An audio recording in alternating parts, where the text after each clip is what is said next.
back, everyone, and today we're going to finish out Chapter 2 as we examine mergers and acquisitions.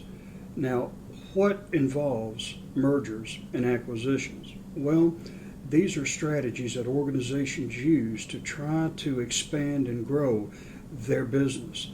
Oftentimes, the thought is that if we can combine our resources, then we'll have more resources to use in which we can grow. Now, that isn't always the case, but the assumption pretty much maintains the model of mergers, and mergers is the situation where two companies come together by mutual agreement. Acquisitions are a little more overt. Here you have organizations that can take over smaller, weaker organizations, and we'll talk about that. Now, the belief in both of those cases is that, again, we can grow as an organization, but that doesn't mean that it doesn't have its challenges along the way. So today we're going to take a look at some of those challenges. We're going to take a look at some successful mergers. Also today, too, we're going to take a look at the idea of productivity measurement. How do you know that your organization is productive? How do you know that your organization is efficient and effective?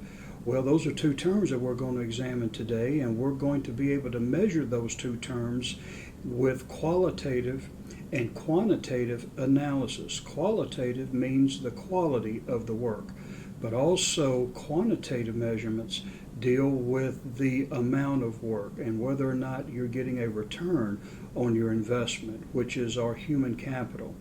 Now, it's very important to know whether or not your employees are actually adding value to that organization, because if they're not, you're losing money.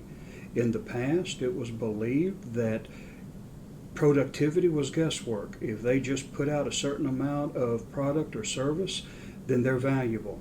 Today, we can quantify that. We can measure it to the dollar as to whether or not they're being productive or not. So from an HR standpoint, that's pivotal, because you're dealing with people, and you need to make sure that your people are producing the most amount of output for the least amount of investment.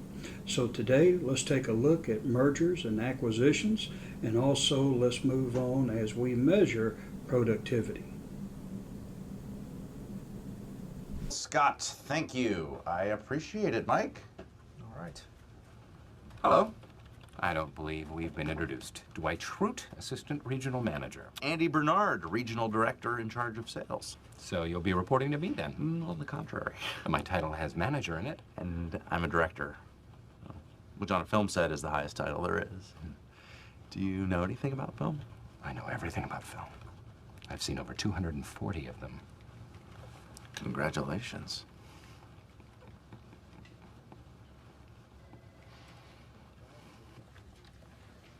Hey, Toby. Hey, Jim. All right, man. Oh, really good. Nice to How see are you? Hey, welcome back. Oh, is that like your new thing, or? No, I'm sorry. No, it's cool. No, it's nothing. Well, it's just...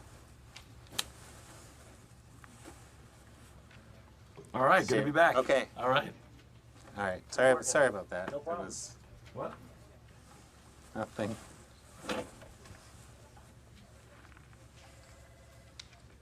I present the orientation video. We need to talk. Not now.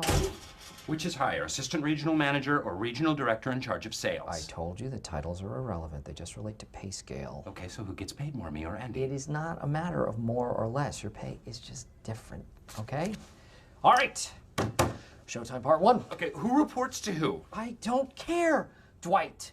You all report to me. That's all that matters. The rest of it, just work out amongst yourselves, okay? And then work if it out I amongst want- yourselves. Please, I have a company to run. Will you let me run the company? Will you? One. Please? Well, welcome back, everybody. And this is Thursday, and we'll finish up Chapter 2 today. And today I want us to talk about mergers and acquisitions, and I also want us to discuss some of the formulas that we can use to assess productivity and whether or not we are making a profit with the employees that we have. Now let's begin with mergers and acquisitions. you saw the opening video of The Office, and you saw some of the difficulties that they were having by merging those two offices together. And even though it was kind of funny the way that they tried to figure out who was going to be doing what and so forth, you know, there's a lot of truth and there's a lot of reality to all of that. When companies merge, there's a lot of confusion, or the tendency to have a lot of confusion, and people are wondering, what am I going to do? What's my responsibility? What's going to be my new role, and so forth. So even though the clip that we saw was kind of humorous, there's a lot of truth in the difficulties and the confusion that comes with acquisitions and mergers. Now, as you see here in the slide, there are activities that have to take place before you actually engage in the merger or the acquisition. Now, the merger itself is just the bringing together of two companies. And normally what will happen is that two companies will come together so that they can become larger. Some of the more, I guess, lucrative and popular mergers that have taken place in business would be Heinz and Kraft Food. That was a $100 billion merger, and they brought leading household food brands like Philadelphia cream cheese, Heinz tomato ketchup, Heinz tomato sauce under one roof, and the revenues just went through the roof. And at the time, the newly merged entity brought in revenues of around $28 billion. So you can see the benefits of combining resources, but that's not to say that mergers are not without problems. Mergers can cause difficulties when you're combining people and cultures and ideologies and so forth, so that can be a problem, but the ways that we can offset some of the difficulties of mergers is to be able, as you see here in the slide, do due diligence. Now, what is due diligence? Due diligence, and we're going to talk about that, is just researching the company that you're going to merge with. But now, what about acquisitions? Acquisitions is a little bit different. Acquisitions involve taking over a company. You might have heard the term hostile takeover. Well, a acquisition is really just another company consuming the other company, and it can be quite traumatic on the company that's being consumed. Banks are notorious for that. They feed off of smaller, weaker banks, and they will take them over. And normally, when that happens, you see really an exodus of middle managers and upper management and executives by the consumed company, and then the employees of the consumed company have to adjust to the way that things are for the company that consumed them. So that's more hostile, and it's more overt as far as getting rid of people and as far as moving in the direction solely that the larger corporation wants. But that's an acquisition. But still in all, you want to research the company, and that's due diligence. And as I said, we'll take a look at that here in just a little bit. During the integration, you want to address key HR processes, and that means you want to be able to integrate the company that you are either merging with or taking over into your company as soon as possible. And that means for HR being able to develop benefits and compensation packages that they will be able to take on, that your company offers and so forth. You need to make sure that information is flowing between the two companies as the merger takes place and afterwards, or as the acquisition takes place and afterwards. You need to recognize the cultural differences, which there are many challenges with that, and we've talked about how a culture influences an organization. So when you merge, one of the cultures have to go. Pretty much it goes without saying, especially in an acquisition. The company being acquired has really no say-so at all. And then you have post-integration, which is optimizing the workforce and then establishing a new culture. You may keep the old culture, or you may, with the combination of the company or companies, you may want to establish a new culture that reflects the new change in direction that you're going towards. But these have different challenges. And as an HR professional, you're going to have to address these. Now let's go back to due diligence. What is it? Well, due diligence is a comprehensive assessment of all aspects of the business being acquired. Now, what does that involve? Well, it means that HR professionals have to address the issues relating to legal compliance. There are a lot of legalities when you are assuming another company or when you are merging with another company. I know Time Warner and Sony had many headaches when it came to legal processes and laws and so forth. Also, if your company and another company are really the only two in that industry, you have the risk and run the risk of creating a monopoly, and that's an unfair trade practice. So you have to be careful with all of the legal issues. Again, you have to know the compensation and benefits programs that you're going to be offering these new integrated employees, and there should be a seamless transition from their old system to the new system. Labor contract obligations, the quality of talent that you are trying to obtain, these are all considerations, and you want to be able to identify those employees who are going to fit the new environment, and for those who won't fit, you need to transition them out.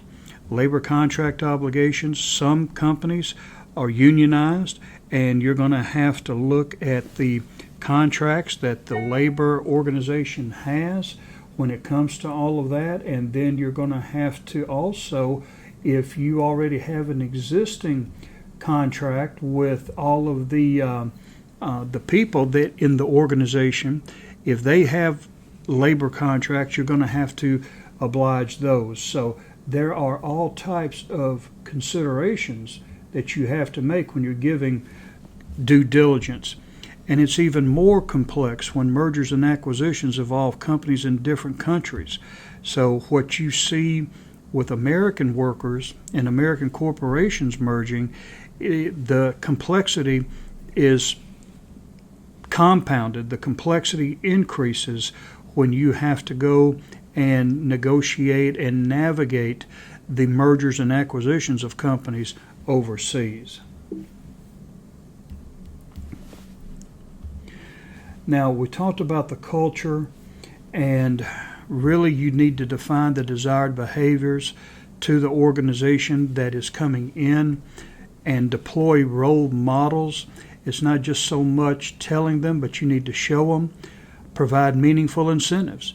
Give them a purpose. Give them a reward or a sense of accomplishment that when they do a model and when they do integrate those roles into their performance, we want to be able to recognize that, and that will help reinforce those new behaviors. And those incentives, they need to be meaningful. They don't need to just be token gestures. We need to be able to give them things that are meaningful and provide clear and consistent messages. That means really just do what you say and say what you do. The consistency, especially in the beginning stages of integration and mergers and acquisitions, are important. And if you don't develop that level of trust from the very beginning, you're going to have difficulties earning their trust or winning their trust later on down the line. So it's best to just be clear and consistent in everything. You don't have to always give them rosy and flowery and sunshine messages, but you do need to be consistent with the messages that you give them. Now, measuring effectiveness of human resources and human capital. One of your jobs as a manager is to be able to measure productivity, to be able to gauge whether or not your human capital, the people, are really being productive. And how do you measure productivity? We looked at that in Chapter 1. We looked at productivity and then the cost of labor and so forth. Well, what it all boils down to really are two primary elements when it comes to the organization in regards to human effort. First of all, you have to have effectiveness. Effectiveness is the ability of a program, project, or task to produce a specific desired effect or result that can be measured. In other words, effectiveness means that you're able to get the job done.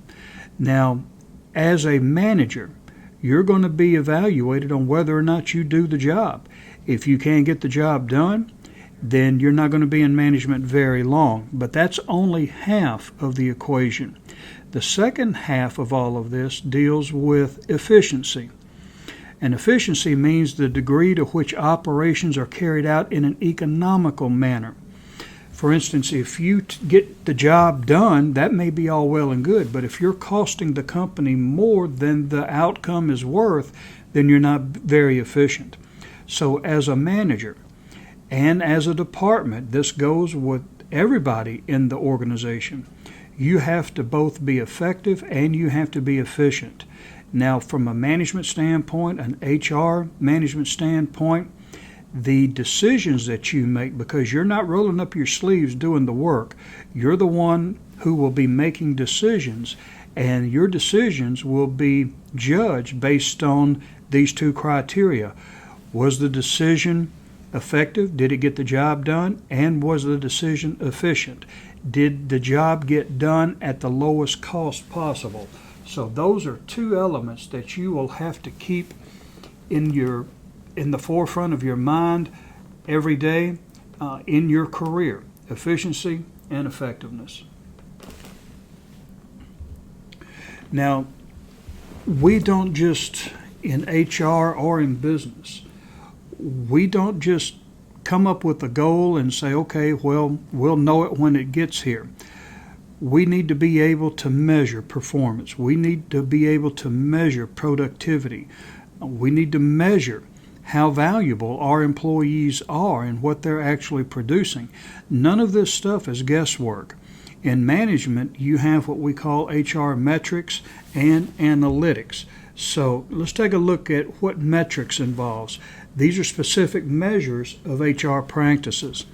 Now, metrics means that you are measuring, normally statistically, how a certain operation is being done, whether or not, if it's a productivity measure, if it's a performance measure, if it's a return on investment measure. All of these things can be quantified. That means they can be measured, and part of your responsibility will be to do that. And then from the metrics, we have HR analytics. Now, analytics, these are evidence-based approaches to making HR decisions on the basis of quantitative, again, measurable tools and models. So when it comes to performance, when it comes to productivity, we don't guess and we don't just, well, I hope we're doing good. We know whether or not we're doing good. Why? Because we are using statistical data, we are using metrics, we are measuring performance so that we know exactly what we are getting as a result of the output and investment that we're putting in and the output that our employees are giving us.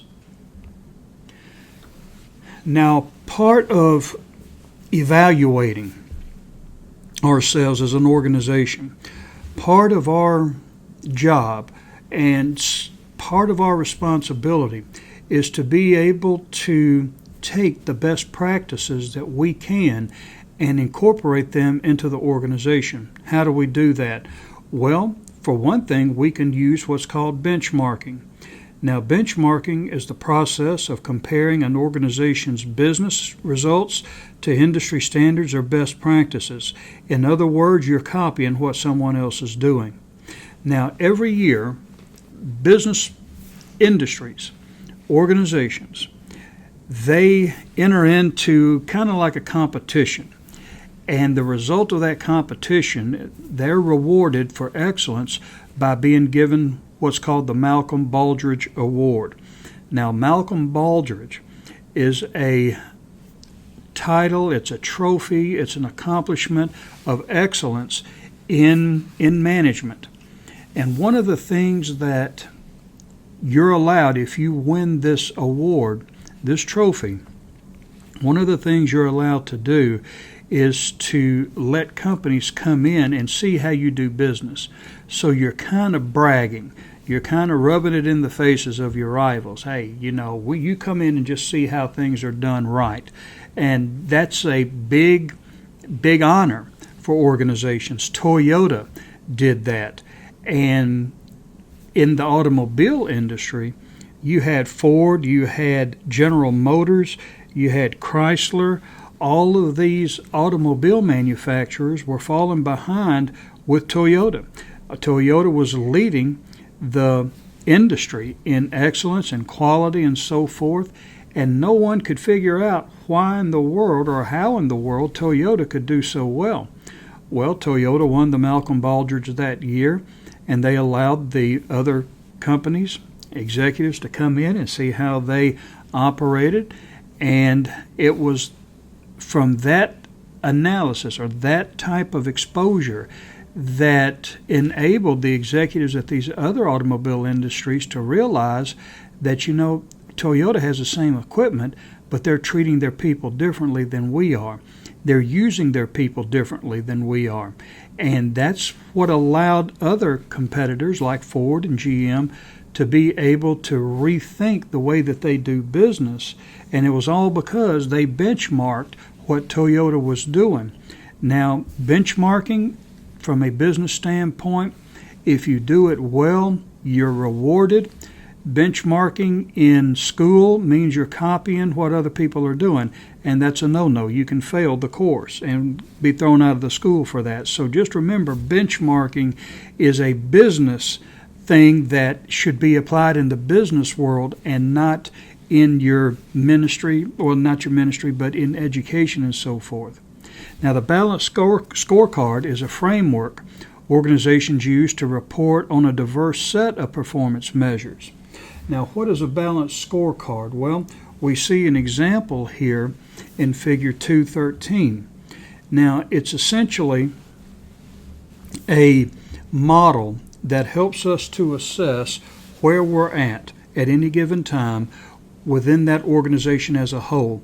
And you look at it from different dimensions. You have internal business processes, which means, does our operation work processes, is our operation objectives, are our strategies effective? Do we conform to the standards of the industry and so forth? And then you have customer relations. Are the customers satisfied? Are they coming back? Are they loyal? And then you have learning and growth activities, which is the employee capability aspect of it, and institutional knowledge. Are you growing your employees? Are they learning? Are you a learning organization? And then you have financial measures. Are you turning a profit? Nothing else matters unless you're generating more revenue than your expenses. And then how are you utilizing that capital? Are you being efficient and effective in the way that you utilize it? And all of these dimensions have to align with your vision and your strategy. And we saw that the vision is the long-term goal. Strategy is the specific place where you want to be. It's a result of the vision. And with that strategy, you're going to have the strategic planning that will help you to ultimately obtain that vision, and that's what you want. And the balanced scorecard will let you at any given time assess how effective and how capable you are of reaching that vision based on those dimensions. Now we have also human capital and what they call here effectiveness measures. Now here's where we're getting into more of the statistical data, the analytics. And the first one is return on investment. Now this is a big term, this is a big formula in the stock market. When you are looking at investing in a company, you want to make sure that your return is greater than the investment that you are putting in for that company. So when you're thinking about stocks, return on investment is a big issue, but also how much of your investment in that organization or in those people are reaping a return. So you can use this in a business environment and not necessarily just on Wall Street, but these are calculations of the value of investments in human capital. Now, Wall Street has its return on investment, HR has its formula, its return on investment, but it looks at it from a human resource standpoint. Now, human capital value added is the adjusted operating profitability figure. This is how much value added resources and capital that the person is generating by being there. You also have human capital return on investment, which is HCROI, which is the calculation of the amount of profit derived from investment in labor. And then you have HEVA, which is the human economic value added, and that's the wealth created per employee. How much are they generating for you? Now, human capital effectiveness measures. When you're looking at that, you're looking at the return on investment is equal to C, which is the capital. That's the value of gains from productivity improvements for the time period. And then you have, that's divided by the operating cost for a new or enhanced system for the time period, plus the one-time cost of acquisition and implementation. So what you're doing here is you're taking the productivity for whatever it was for that person or for that system or whatever, and you're dividing it by the operating cost of that person or the enhanced system for that period of time you're measuring, and the one-time cost of acquisition and implementation, which means how much did it cost you to bring that person on and to be able to train and implement their talents and so forth into that organization. And there you see the formula as it's looked at in the statistical term. Now you also have here what's called human capital value added. Now there are quite a few things that can influence a company's bottom line. Now this includes obvious things like the cost of goods sold or the cost of renting a building. What's more important, these aspects can be measured and analyzed in numerous ways. But what about an organization's people? Now the employees, that's what we're talking about now. But don't they impact a company's bottom line as well? So we need to be able to measure their performance. Don't they add value to a business? The answer is both a resounding yes. I mean, the tougher question might be, how do you quantify all of this? How do you know that the employee is adding value to the company? While some might dismiss the ability to quantify something like this, the reality is that there are numerous ways by which an employee's financial impact upon an organization can be measured. Now, one of them is known as Human Capital Value Added, HCVA.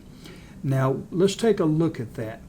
As we said here, Human Capital Value Added is revenue minus operating expenses, which include compensation plus benefit cost, divided by the full-time head count. Now, what does this mean? Well, let's take a look at it here. Let's say that you generate in a company, your revenue is $1 billion.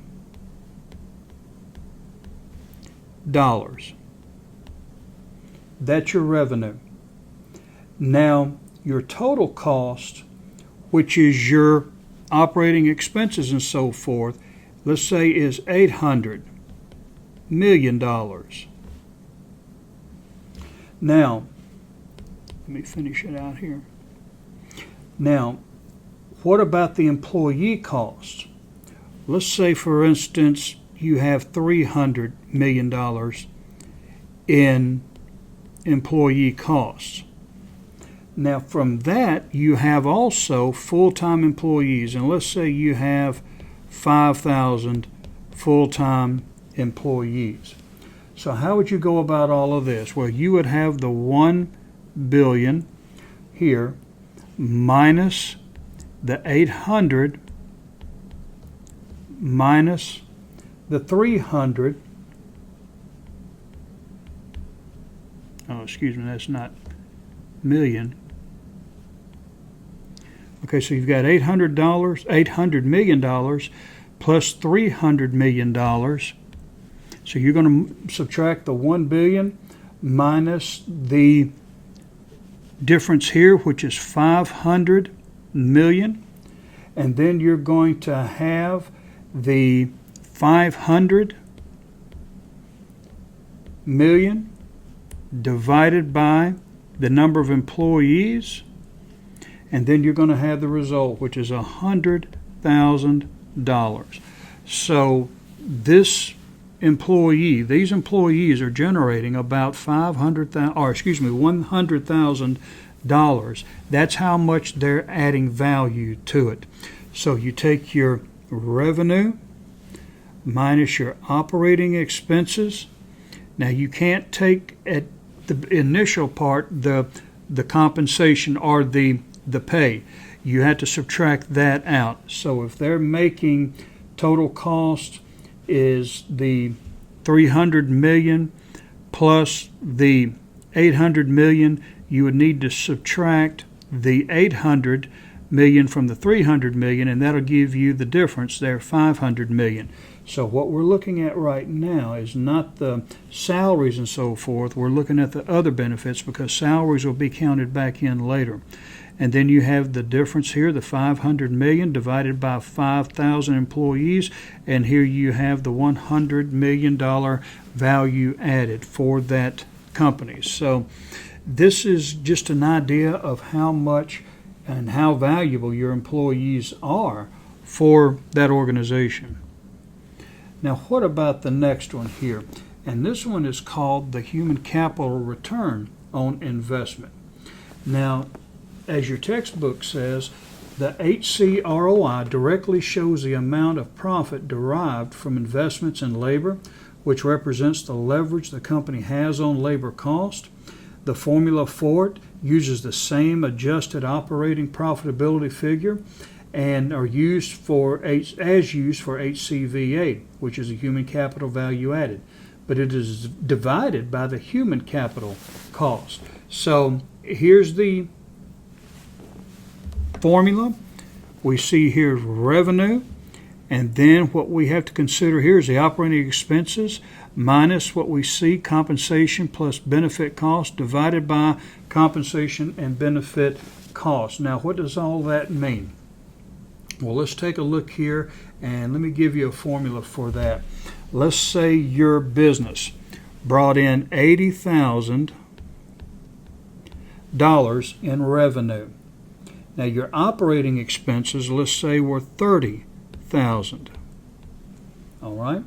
Now, you paid your employees a total of $20,000 in wages, and you had $9,000 in benefit costs for a total of $29,000. That's your total compensation cost. So how would you go about doing this? Well, you would take the $80,000 minus the $30,000